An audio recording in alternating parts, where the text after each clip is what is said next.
اولم يروا انا نسوق الماء الى الارض الجرز فنخرج به زرعا تأكل منه انعامهم وانفسهم۔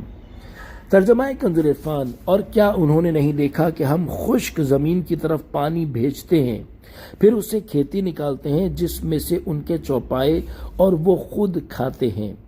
افلا یبصرون، تو کیا وہ دیکھتے نہیں؟ تفسیر صراط الجنان، یعنی مرنے کے بعد اٹھائے جانے کا انکار کرنے والوں نے نہیں دیکھا کہ ہم خشک زمین کی طرف جس میں سبزے کا نام و نشان نہیں ہوتا پانی بھیجتے ہیں، پھر اس زمین سے پانی کے ذریعے کھیتی نکالتے ہیں جس میں سے ان کے چوپائے بھوسا کھاتے ہیں اور یہ لوگ خود غلہ کھاتے ہیں۔ تو کیا وہ نہیں سمجھتے کہ یہ دیکھ کر اللہ تعالیٰ کی قدرت کے کمال پر استدلال کریں اور سمجھیں کہ جو قادر برحق خشک زمین سے کھیتی نکالنے پر قادر ہے تو مردوں کو زندہ کر دینا اس کی قدرت سے کیا بعید ہے۔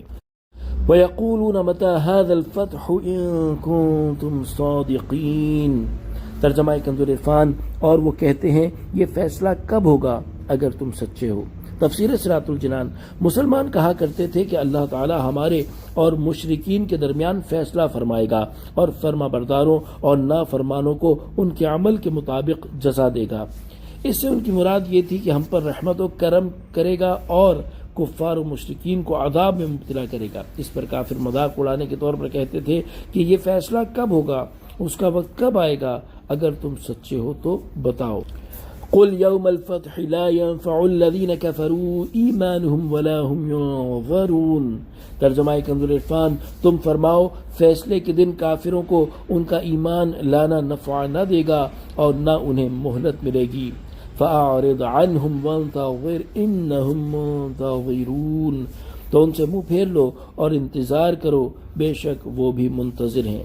تفسیر صراط الجنان، اس آیت کی ایک تفسیر یہ ہے کہ اے حبیب صلی اللہ تعالی علیہ وآلہ وسلم، آپ ان کافروں سے فرما دیں کہ فیصلے کے دن جب ان پر اللہ تعالیٰ کا عذاب نازل ہوگا تو نہ ہی انہیں توبہ کرنے یا معذرت کرنے کی مہلت نصیب ہوگی اور نہ اس وقت کافروں کا ایمان لانا انہیں کوئی نفع دے گا۔ یعنی مرنے کے بعد حق واضح ہو جانے پر اگر وہ ایمان لے بھی آئے تو انہیں نفع نہ دے گا۔ اس صورت میں فیصلے کے دن سے مراد غزوہ بدر کا دن ہے جس میں کافر قتل ہوئے۔ دوسری تفسیر یہ ہے کہ اے حبیب صلی اللہ تعالی علیہ وآلہ وسلم، آپ ان کافروں سے فرما دیں کہ تم جلدی نہ مچاؤ اور نہ ہی اس کا مذاق اڑاؤ، کیونکہ جب فیصلے کا دن آئے گا تو اس وقت کافروں کا ایمان لانا انہیں کوئی نفع نہ دے گا اور نہ انہیں توبہ اور معذرت کی مہلت ملے گی۔ اس صورت میں فیصلے کے دن سے مراد قیامت کا دن ہے۔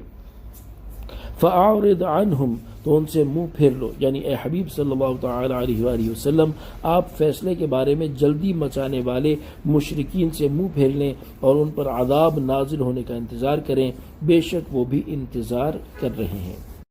صلو علی الحبیب صلی اللہ تعالی علی محمد صلی اللہ تعالی علیہ وآلہ وسلم۔ الحمدللہ سورہ سجدہ آج ہماری ترجمہ اور تفسیر کے ساتھ مکمل ہوئی۔ اللہ تبارک و تعالی کی بارگاہ میں دعا ہے کہ اس کے پڑھنے سننے میں ہم سے کوئی غلطی ہوئی ہو اپنی رحمت سے معاف فرمائے اور اس سورہ مبارکہ کا خوب خوب فیض ہمیں عطا فرمائے۔ آمین بجاہ النبی الامین صلی اللہ تعالی علیہ وآلہ وسلم۔